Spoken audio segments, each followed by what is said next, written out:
Assalamualaikum, hari ini kita kembali lagi dalam rancangan minyak pati yang terdapat dekat dalam Isna Sasti. Kali ini kita akan buat tentang minyak pati yang ketiga, iaitu clove atau nama saintifik dia kita panggil sebagai Silicium aromaticum ataupun nama Melayu dia kita panggil bunga cengkeh. Clove ni pokok dia adalah malar hijau yang berbatang licin, berwarna kelabu dan juga besar. Dari segi daun dia pula, daun dia memang kata hijau pekat lah, nampak glossy, nampak macam fresh gitu kan.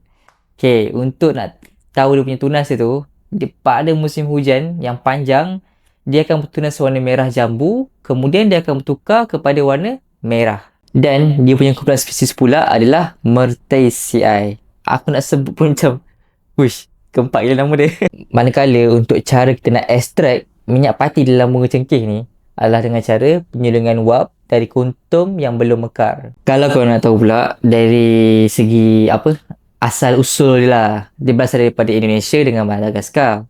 Tetapi sekarang dia dah start ditanam dekat seluruh Asia. Untuk kelebihan dan kegunaan, korang boleh rujuk dekat table yang aku tunjuk sekarang.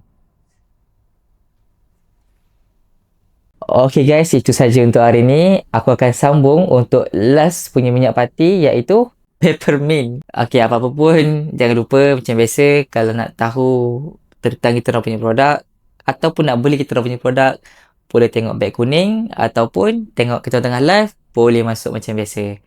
Okay guys, see you.